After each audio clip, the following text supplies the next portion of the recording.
By the time the townspeople noticed that the for sale sign on the lawn of number 23 Winters Close never faced the road, 3 offers had already fallen through.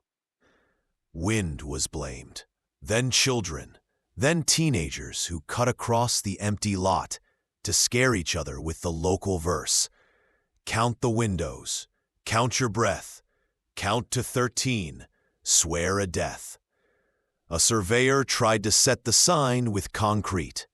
It turned in the night, politely, to face the house again. The realtor laughed when she told the story. She called it local color, a hook for curious buyers. She did not mention that every time she wrote number 23 on a form, her pen left the 3 unfinished, like a mouth that wouldn't close. In late October, a woman in a raincoat stood at the gate, at dusk, reading the listing on her phone by the light of the porch that shouldn't have been on. Her name was Nora Havel. The listing said 3 bedrooms, 1.5 bath, intact moldings, motivated seller. It did not say the house knows you when you lie to yourself. Across the street, the keys came in a cloth bag, with the realtor's card and a faint smell of lemon oil. There were too many. Old iron wards, a brass skeleton, a modern duplicate on a blue plastic fob, one with teeth so narrow they looked like secrets. Owners left them, the realtor said, cheerful in her practical boots. I've never seen a place with this many interior locks. People were a little privacy-minded. Or careful, Nora said. Privacy can be a way to keep from being careful. Writer, right? The realtor adjusted her scarf. That'll be nice for the listing. Sold to a writer. Houses like that? Nora smiled because it cost less than correcting people. It's temporary. A month, maybe 2. So I shouldn't mail you the plaque? What plaque? The realtor grinned. Small-town humor. She turned, took in the wainscoting, the stair with its odd 13th riser, the transom windows with glass like old water.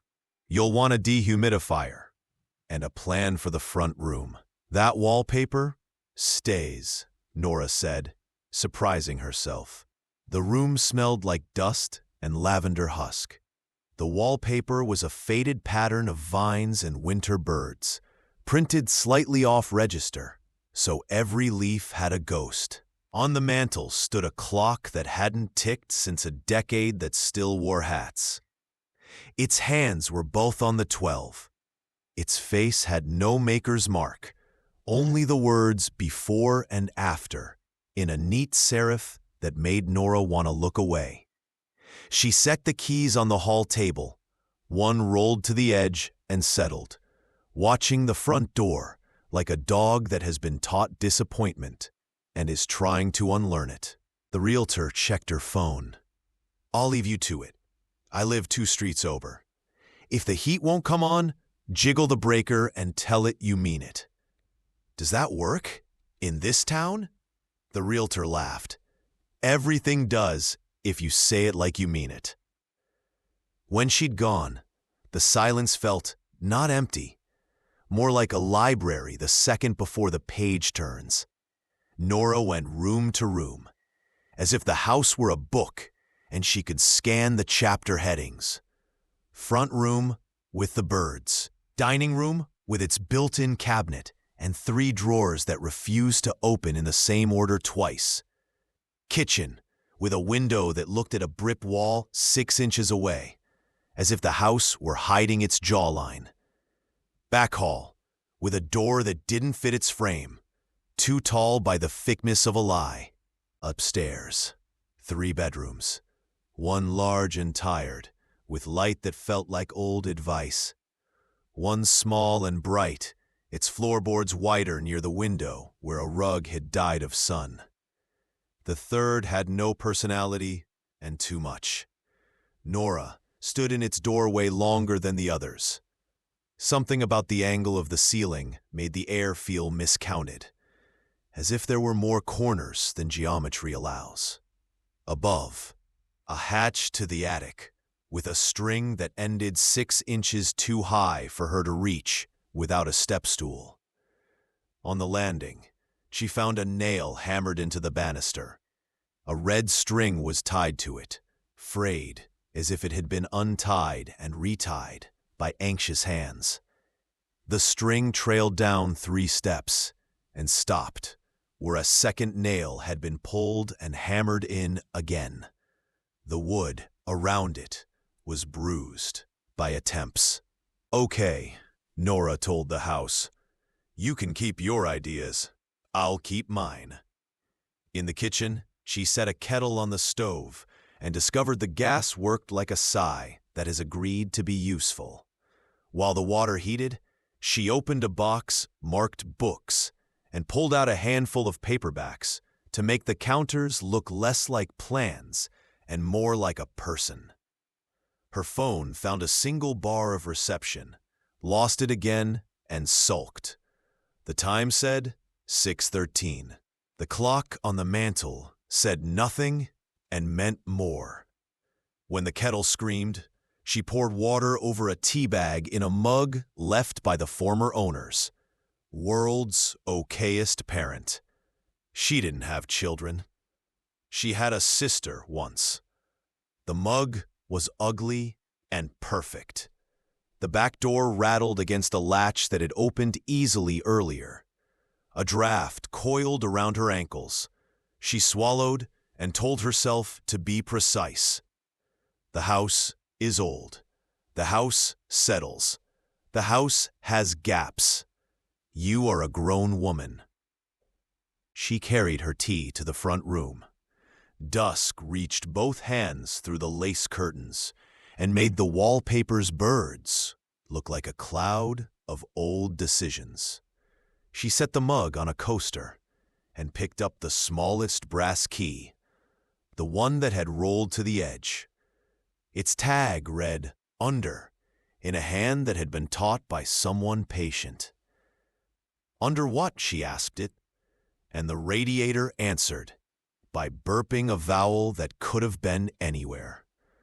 Nora set the key back down, and, because rituals make time take shape, opened her notebook. On the first page, she wrote rules for number 23 and underlined it once. Don't invent. Don't exploit. Don't run. Don't apologize to furniture. ... She smiled, small, self-directed, and added 5. Don't count the stairs. Upstairs, somewhere, something counted for her. 1, 2, 3, 4. She shut the notebook and told herself she had not heard it. The mantel clock's hands moved 1 degree. At 9, someone knocked. It was not a sales knock and not a friend's.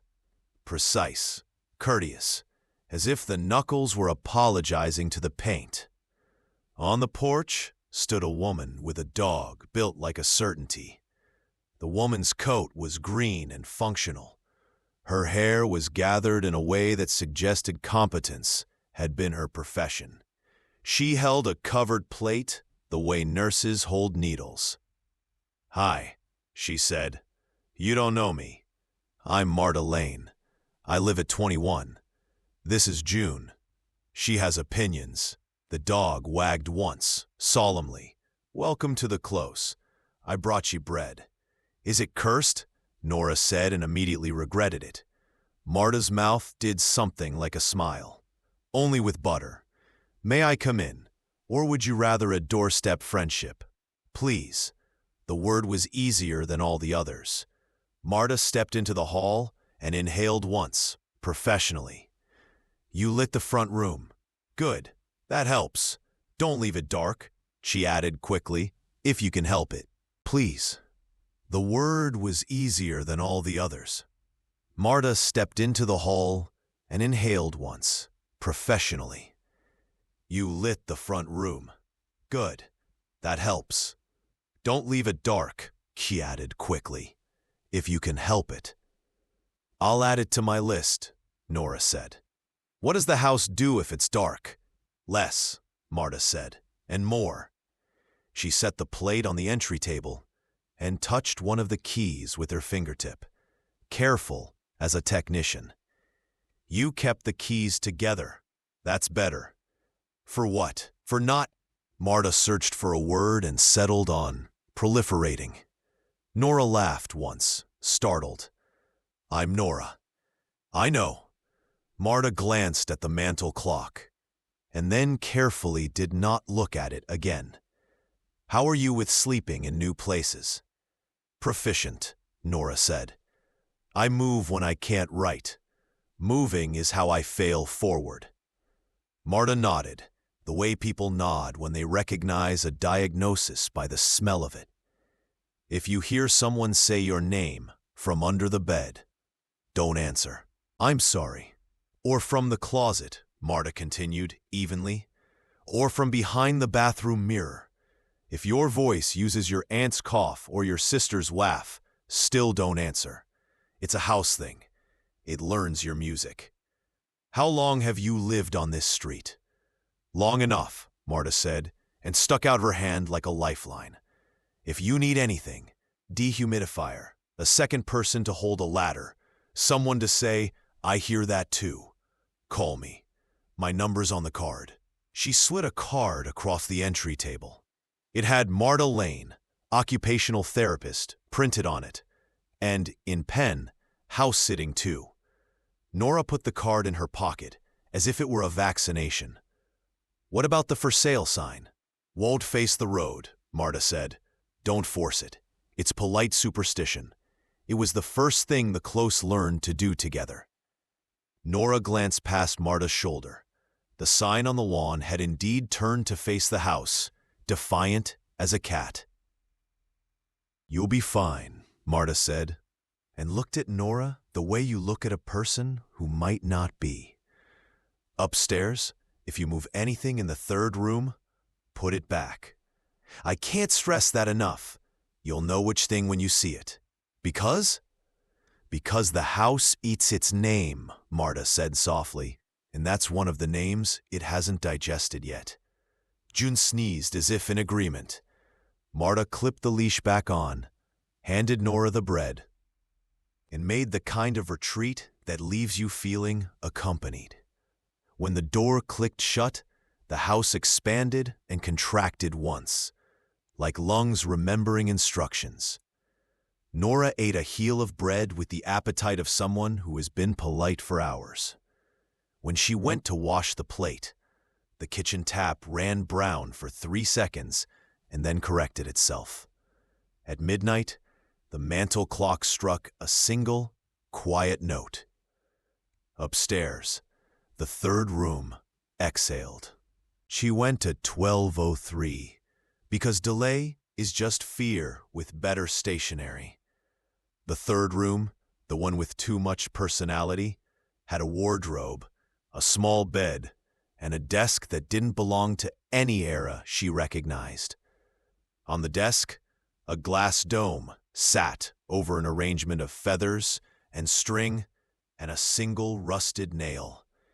It had the air of a shrine built by a child who meant it. Nora approached and felt the feeling you get when you realize a photograph has been taken of you without your knowledge. A small privacy leaving. On the wall above the desk hung a photograph in an oval frame. The glass had cracked once and been mended with yellowing tape. The picture showed the house from the street, before the maple was removed, with a person standing on the porch. The person's face had been overexposed into a white absence. On the back of the frame, someone had inked neatly, "The day it learned the name we don't say." Nora set the frame down. The desk's bottom drawer had a keyhole that looked like a throat. She tried 3 keys before the one tagged under turned. The lock gave, grateful and sore. Inside lay a notebook, cloth-bound, edges foxed, a child's careful label on the first page. Inventory of weights. The entries were in a narrow hand. Dates spanned a season that had been unseasonable. Each line named an object and what it held down. Stone in the front hedge keeps the door from counting wrong. Nail in the stair keeps the 13th step from moving about. Glass dome with feathers keeps the name asleep. Key tagged under keeps what's under. Nora closed the book, not because she was done reading it, but because the back of her neck had learned something and was asking her to let her brain catch up. The wardrobe door clicked, audibly, as if a small decision had been made. "Nora," said a voice from inside it, using her sister's exact, warm exasperation. "Are you really going to do this to yourself again?" She did not move. She had seen enough walls become doors today. "Nora," the voice said, fond and tired, exactly Iris, the year before she left the country. "Don't you ever get bored of being brave the wrong way?" Every cell in Nora's chest wanted to step forward and lay her forehead on the wardrobe door and answer yes or no or "I miss you" until the hinges gave. She set her palms against the desk instead, left, right, equal pressure, and named things in the room, like counting backwards from the edge. "Wardrobe," she whispered. "Bed, dome, nail, photograph, me." The wardrobe tried again, on a different frequency. Her father this time. His cough, the kindness he used like a tool. "Nora, honey, open up. I can't breathe in here." She closed her eyes and said, "Who am?" The wardrobe was quiet, as if it had expected compliance and was recalculating. "Who am I?" she said again, louder. Something like a sigh came from inside, and the voice changed to a sound with no person in it. A chord you could almost tune to. "Hungry," it said pleasantly. "So hungry." Nora put the dome back over the feathers and the string and the nail and set the under key on top of it, like a paperweight. "Stay under," she said. The room answered by remembering its corners. Back in the hall, the red string on the banister had lifted in a small updraft that could have been a breath or a laugh. She tied it back to the nail, the way someone before her had, and told herself this was what it meant to inhabit a place, to retie what used to hold. In bed, in the front bedroom with its tired light, she did not sleep. The house tried names on its tongue and watched to see if she would look up. She did not. At 3, the clock struck 13. She counted only 12. The power went out at 4:17 a.m., neatly, as if a sensible person had made a note and followed through.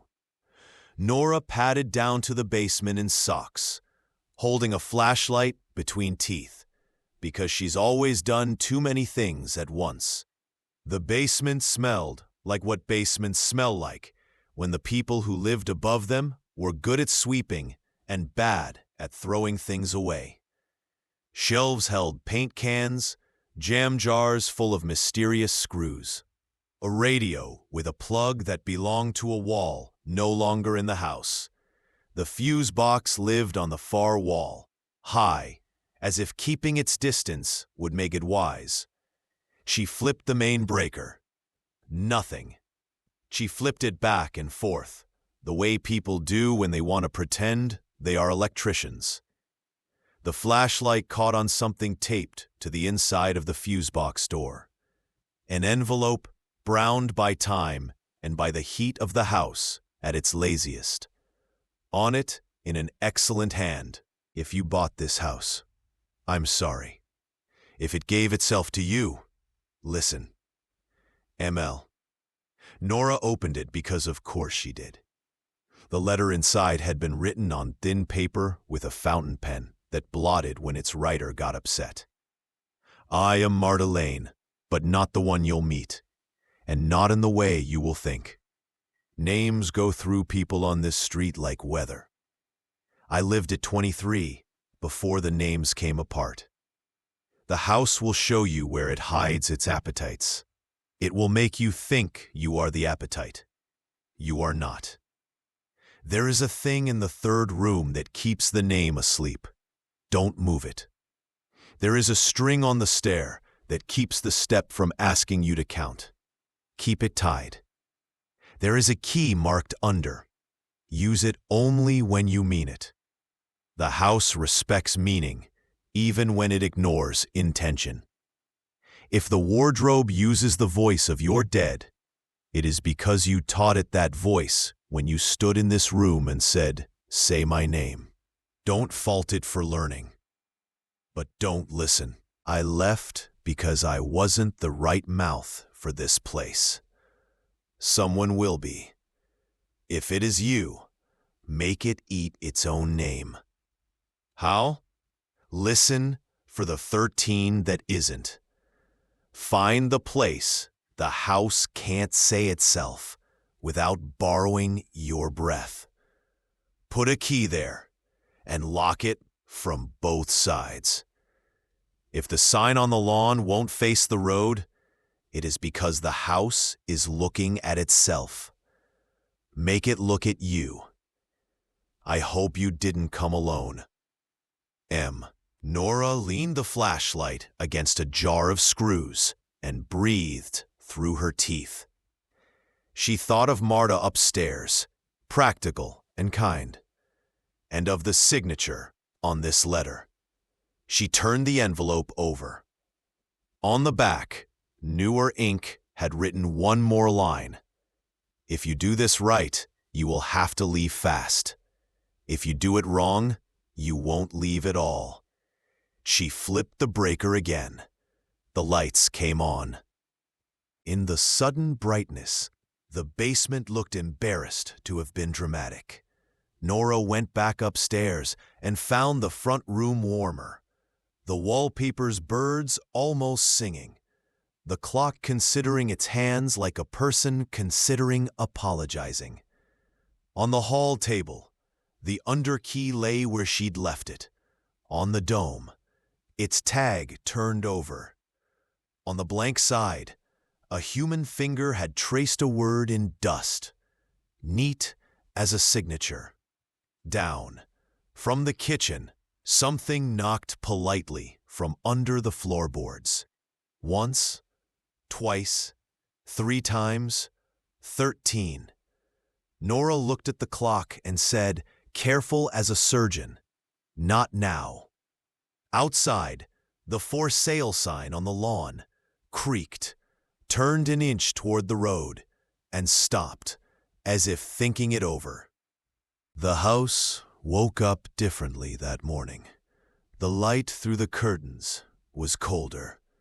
The birds on the wallpaper looked closer, and somewhere deep within the walls, the pipes hummed a rhythm she had never heard before.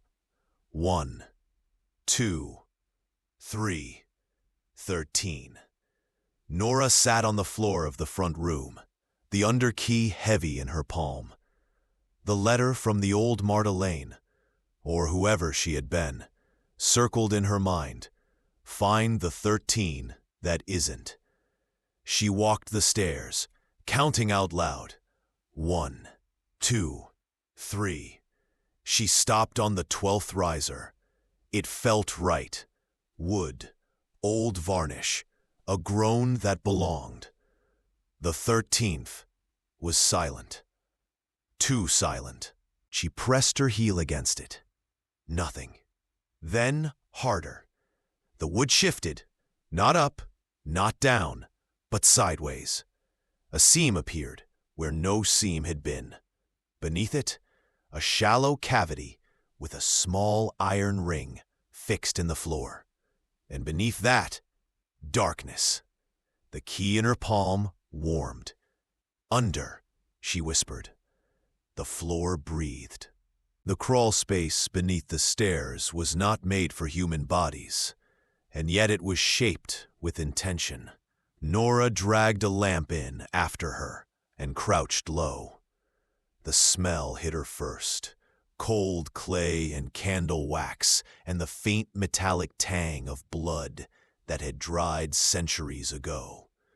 The walls were carved, not with tools, but with words written by desperate hands. Names, hundreds of them. Some she could read, some had been scratched out. And deeper in, where the earth was blacker than night, one name repeated again and again, each carving angrier than the last. Number 23. Number 23. Number 23. The house was writing itself. A whisper echoed in the crawl space. A dozen voices, layered and overlapping. Say it. Say our name. Feed us. The crawl space beneath the stairs was not made for human bodies, and yet it was shaped with intention. Nora dragged a lamp in after her and crouched low. The smell hit her first. Cold clay and candle wax, and the faint metallic tang of blood that had dried centuries ago. No, Nora said. Not this time. The key pulsed once. Then the earth shifted beneath her hands, and a door revealed itself, ancient and iron, sunken into the ground. Its lock was familiar. It was shaped like the underkey. Nora hesitated. She remembered the warning. Use it only when you mean it. The space beyond was not a room. It was a throat. The walls rippled like muscle. The air was wet and too warm. And everywhere, words pulsed like veins, names, dates, phrases, some hers, some belonging to strangers. All of them feeding something deeper. At the center of the chamber was a pillar of stone. Embedded in it were hundreds of keys, old, new, broken, melted, and woven between them, hair, teeth, bone, as if every person who had lived here had left a piece of themselves behind. At the very top of the pillar, carved deep enough to scar the stone itself, was a single, unfinished word. N. The house's true name. It didn't know how to finish it. Nora laughed, a hollow, furious sound that echoed in the chamber. You don't even know who you are, she whispered. The house shuddered. The floor beneath her buckled. Say it, the voices hissed. Finish us. Feed us. No. You cannot leave if you do not name us. Then I won't name you. She reached into her pocket and pulled out the underkey, the same one she'd used to open the way. I'll lock you instead. The chamber screamed as she forced the key into the central pillar. It didn't want to turn. It fought her. The ground shook. The ceiling groaned. But Nora pushed harder. Every ounce of grief, rage, and defiance in her body behind the motion. You can't. You need us. We are your story. I write my own stories, she snarled. And this one ends. The key turned. Once. Twice. A third time. The chamber sealed. The walls stiffened. The voices thinned. One by one, the names carved into the stone began to fade. Not erased, but forgotten. The house roared like an animal caught in a trap, thrashing against its own foundations. And then, silence. The crawl space was empty. The pillar was gone. The lock was gone. Only the key remained, now cool and inert, lying in the dust. Nora crawled out from under the stairs and stumbled into the front room. The mantel clock had stopped. The wallpaper's birds had flown, leaving the vines bare. Upstairs, the third room felt like any other. Outside, the for sale sign finally turned to face the road. Nora left Winters Close the next morning. She locked every door, tied the red string tight around the banister, and placed the underkey on the mantel. Then, she walked out without looking back. When the next family moved in 3 months later, the realtor mentioned nothing about strange noises or turning signs. The listing was simple. 3 bedrooms, 1.5 bath, motivated seller. And when the new owners asked about the name of the house, the realtor hesitated. It doesn't have one, she said finally. It never did. In the attic above them, a clock that had never ticked before ticked once, just once, and then stopped again. It was enough.